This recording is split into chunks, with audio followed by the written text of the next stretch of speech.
Welcome to The Inside. As summer officially began this week, movie theaters were filled with customers of all ages. Top Gun Maverick and Jurassic World continued to fill cinemas, and Elvis from Baz Luhrmann scored an amazing A cinema score from fans.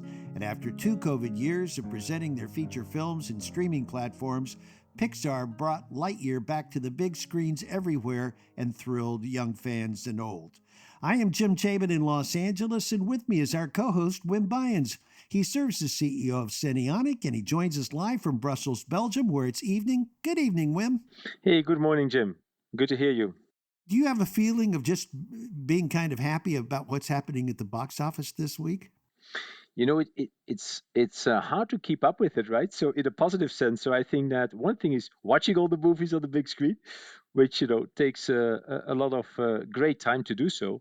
But no, I think it's a stunning moment for us as an industry, which I think we've all been waiting for. But when it happens, it will feel good. So I enjoy it. You can feel it, can't you? You can Absolutely. feel it. This week, Top Gun just crossed over $1 billion. It's the first time that's ever happened for Tom Cruise, which I think is fantastic. Congratulations to him, right? Yeah. Absolutely. Lightyear from Pixar is back on the big screen after a couple of years during COVID when they were on Disney Plus. Jurassic World doing really, really well.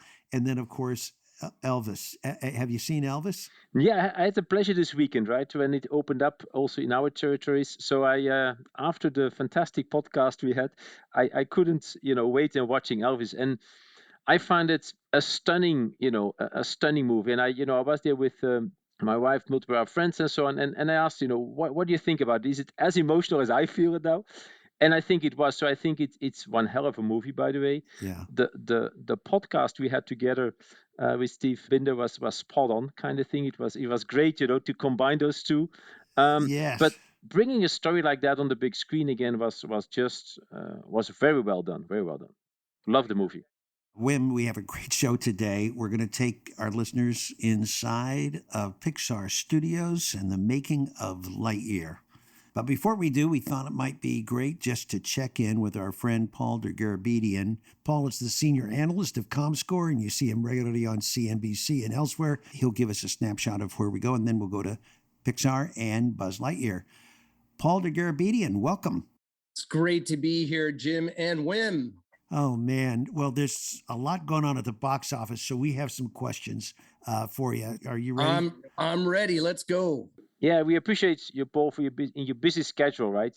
Last time there were some thoughts, times we talked about COVID and the difficult times in the business environment, but things seem to be changing these days, right? So we want to talk a little bit about that. You reported it this week that we actually have a tie for the number 1 spot in ticket sales. What happened there? We had a very unusual occurrence this past weekend where we had Top Gun Maverick and Elvis tied for first place. Both came in with $30.5 million on Sunday. And that's very rare to have a tie for first place. But I think, and that would have meant if Top Gun did indeed, had it taken the top spot, it would have returned to the top spot in its 5th weekend. And what ultimately happened is that Elvis, which had opened, this was its opening weekend, wound up with 31.2 million, and Top Gun Maverick 29.6 million for that weekend.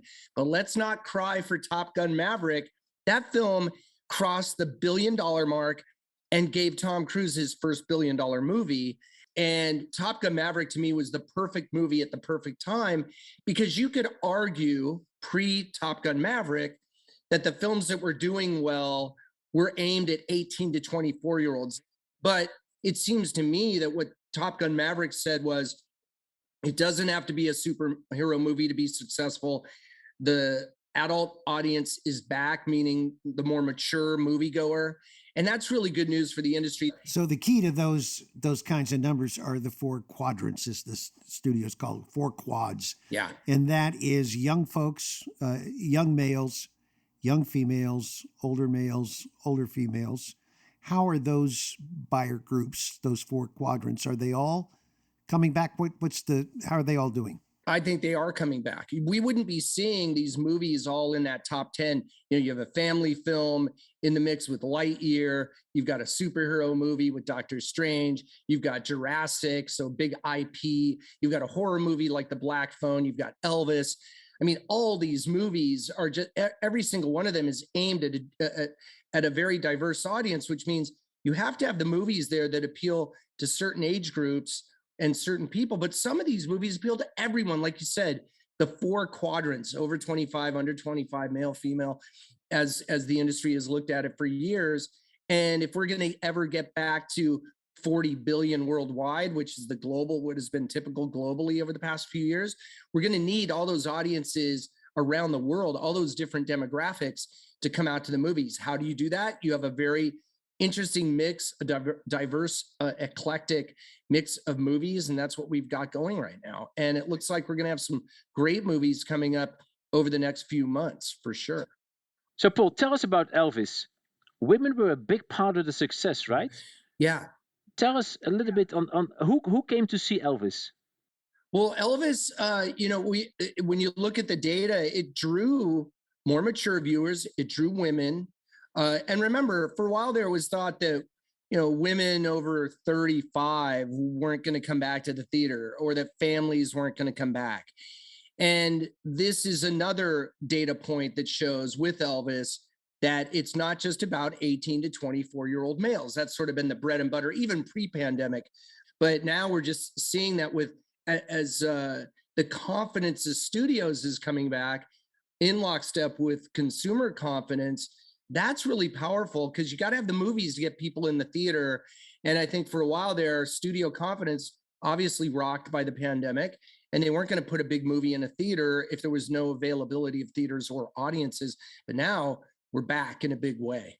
We have quite a few movies which are performing fantastic, right? But all at the same time.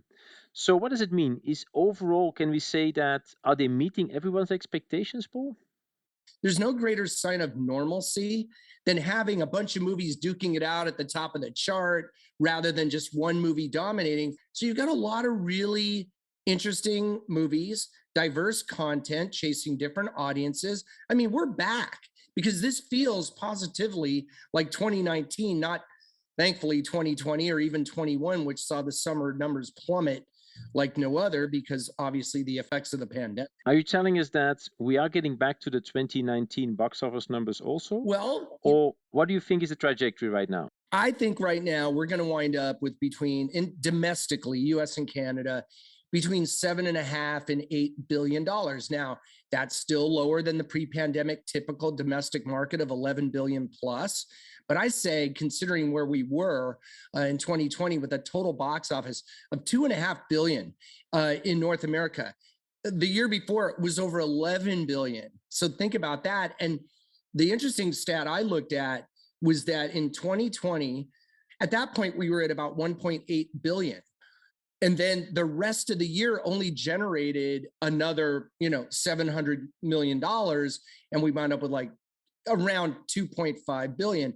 Last year, we wound up with 4.5 billion. This year, if we wind up close to 8 billion, that's good news. It's going to take a while to get back to those $11 billion numbers. Wim, you like to say that you're in the wow business. That's right. And I would say, if you look at this box office, I think we can say it's a wow, box result. Office, right? I'm going to go right now. You've convinced me. I got to get out of here and go to the movie theater. I agree. Thank you, Paul. This is great. Come back soon. Thanks, gentlemen. Have a great one. And I'll see you both at the movies. All right. Absolutely. Pal. Thank you. Thank you. Wim, Lightyear is one of the movies helping the box office post its best numbers in ages, and that's due in no small part to how storytelling and technology are empowering the animation artists at the legendary Pixar Animation Studios. Today we are going behind the scenes at Pixar with one of the team leaders for Lightyear. Anthony Greenberg works in the editorial department at Pixar. He has been a key leader on some of the studio's most iconic films, including WALL-E and The Incredibles. As the editor of Lightyear, Tony and his team helped bring the story of one of Pixar's biggest characters to life. Welcome, Tony Greenberg. Thanks so much for having me. Good to meet you guys, Jim and Wim. Tony, first of all, I want to thank you for making the time being with us, right? And congratulations with a fantastic film. Thank you so much. This film takes a beloved character from the Toy Story franchise and dives into the universe to tell this story. What ideas did your team want to explore in Lightyear?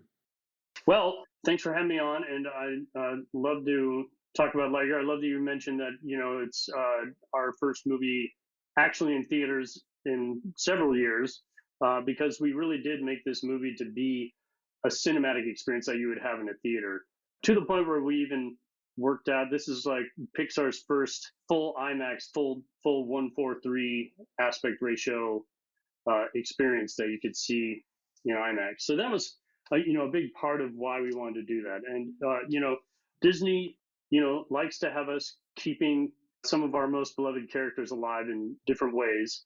And this was Angus's idea, was to think about what is the movie that inspired this action figure, this toy that was in Toy Story, and how could we make that its own standalone film. And I know that's a tough order for a lot of people, because it's kind of taking a character that we've known and loved in one way, in a certain specific way, for so many years, over 25 years, and kind of reimagine the character. So I know that's a tall order, and we knew that going in. We had a lot of challenges trying to thread that needle. So, but really what we were trying to make was a love letter to those sci-fi films of the 70s and 80s that we all love. And we all grew up in that era, like Angus and I, and Jeremy Lasky, Dean Kelly, like a lot of the people that were making this film. We wanted to pay homage to movies like Star Wars, to Close Encounters, to even RoboCop and the Terminator, just all those types of movies. And so that's really what was the fun part of making the movie, was trying to fit Buzz Lightyear into kind of like this genre film that Pixar rarely makes. They rarely go for like a straight up genre type movie, but we thought it would be fun to try.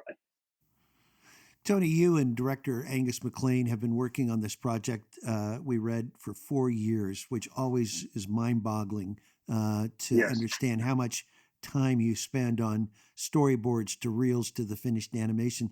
How does the editor, in your role, how do you operate at the hub of a Pixar production? Tell us about your responsibility as an editor.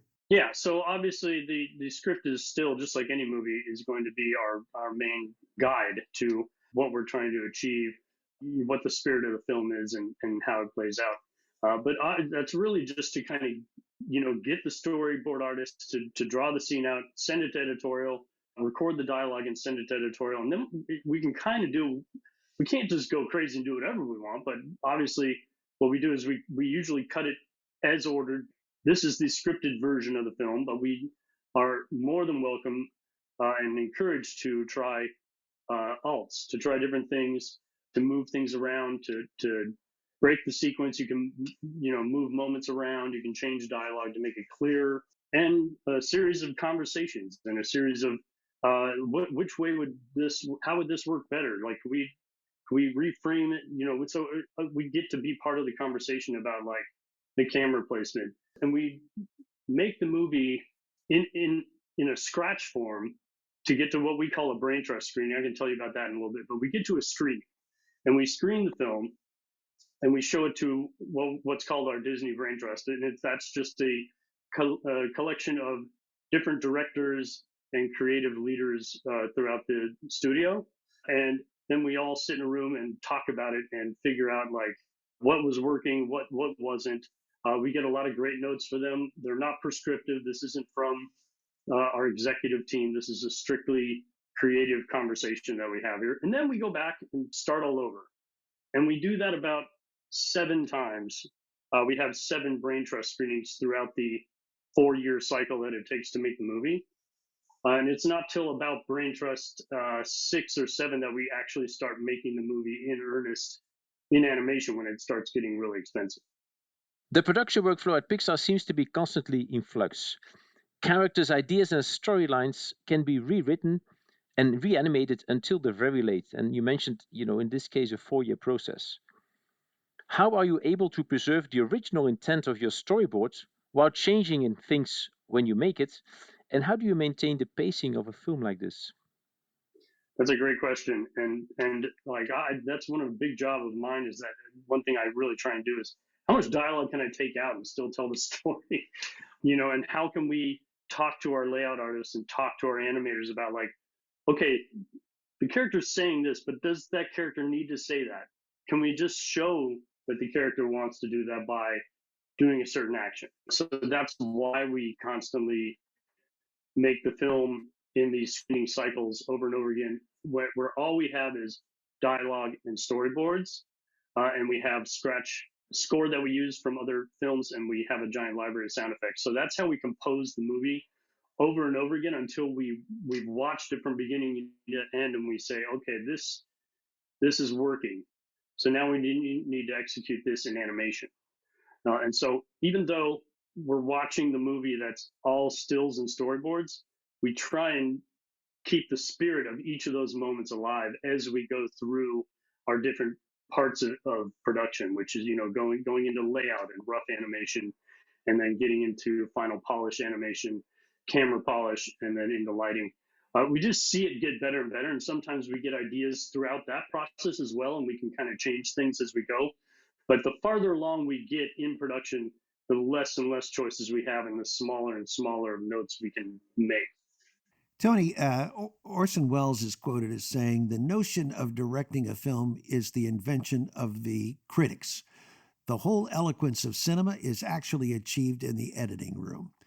Is there a moment in a film process where you say, there, I have it, it's done, we've got it, I know I've got it? Or are you always in doubt? And what do you think of Orson? What do you think of his quote?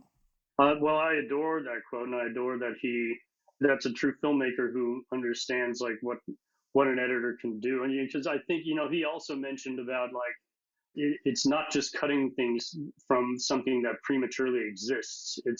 It's montage. It's putting things together. Basically the way when I talk to like, my daughter's school about like what I do to try and like put it in a way that they would understand, because a lot of times, not a lot of people really understand what editors do, and they might think that we cut something out of something that prematurely exists. But when I talk to like, people like my family or my daughter's school, I talk about like, well, what would a movie be if it was an actual thing that you could just set on a table and you just looked at it? Like, what is it? And a lot of times, they won't really have an answer. And basically I say, well, it's a montage. It's a montage of 4 elements. It's image, dialogue, sound effects, and music. That's it. Any movie. It doesn't matter if it's Stan Brackage's film or if it's Steven Spielberg's film. That is what a film, those are the elements that are going to be in a film. And so it's the editor that actually composes those elements to make the film. And that's why I really appreciate what Orson said and how he talks about editors. And no, there isn't oftentimes there isn't a time where you're just like, that's it. I'm going to kiss my fingers and that's it. It's done. But there are a lot of times that feel like, okay, I'm onto something. When you're onto something, you can feel it. And, editing is it's an instinctual thing. It's a gut thing. You want to just go with your gut on that and just see what you think. And there are a couple scenes in the film, the light speed, the moment when Buzz breaks light speed, that entire sequence from beginning to end, it was pretty much, that was the luckiest I ever got. That was my first cut in story, is pretty much almost exactly to the frame like what's in the film. Our insider today is Tony Greenberg, the lead editor of Pixar's Lightyear, at theaters everywhere. We'll be right back. The Insiders is proudly presented by Cineonic. Cineonic's future-ready enhanced services and technology solutions provide compelling cinema experiences, peace of mind, and financial flexibility. Today, with more than 95,000 projectors installed globally, cinemas around the world trust laser projection by Cineonic to power the next generation of moviegoing. Visit Cineonic.com today and discover why theaters look to Cineonic to provide the solutions of tomorrow today. Our insider today is Tony Greenberg, the lead editor of Pixar's Lightyear. Tony, you spent 4 years at Lucasfilm and ILM editing visual effects. How is editing an animated film different from editing a live action one?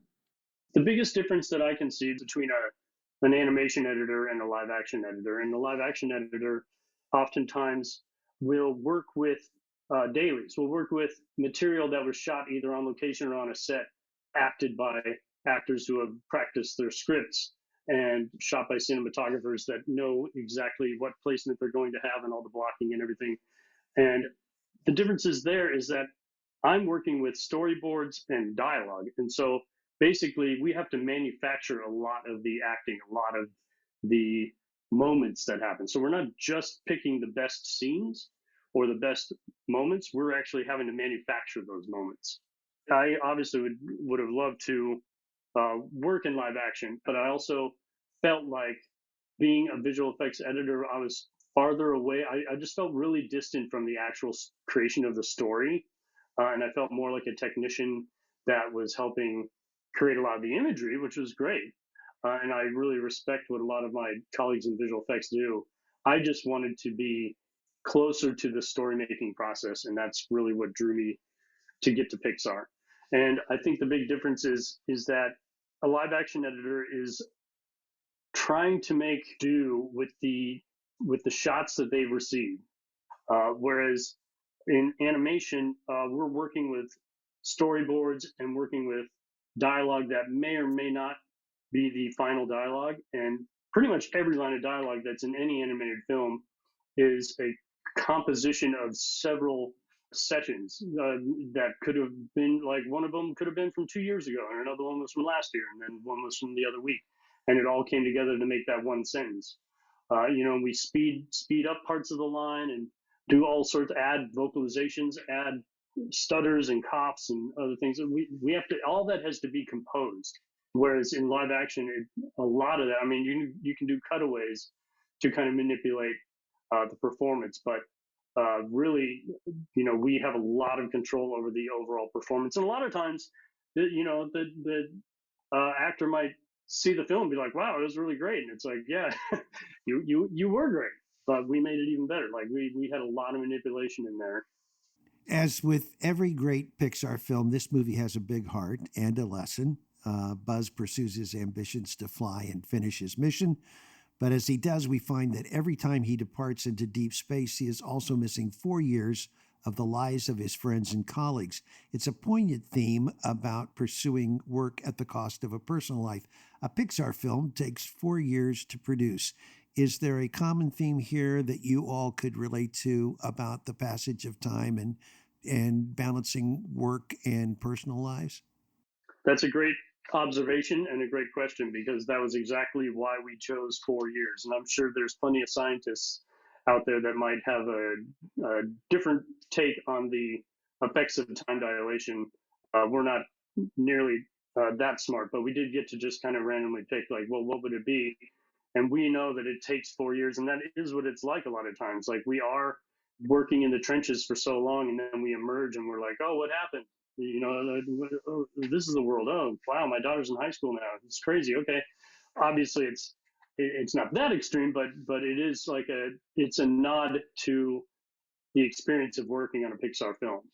And real quickly, how long are you working on the story before you start really putting a pen to paper? Absolutely. And pen to paper being going into real production, the 3D world, and working into we're creating shots. Yeah.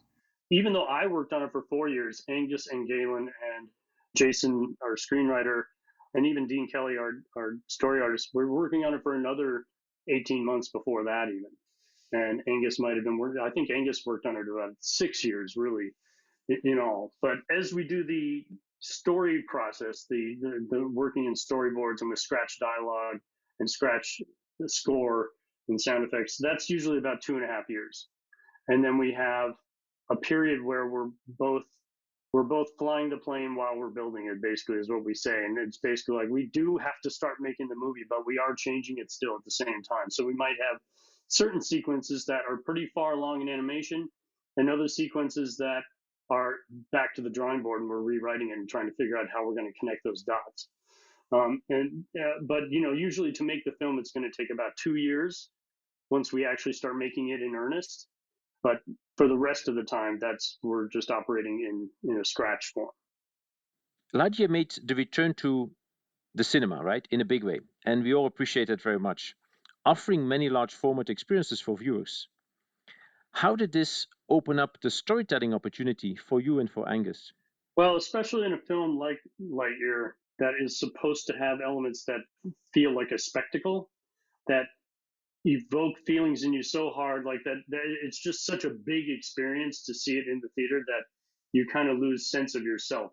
And that's the moment that we're all trying to give audiences around the world, is to where they can go in there and it feels like they completely lose their surroundings. It's something that you can't do as well when you're sitting in your living room and you can hear the washer on spin cycle and the cat's walking in front of the screen. Or it was made to really bowl people over in certain moments.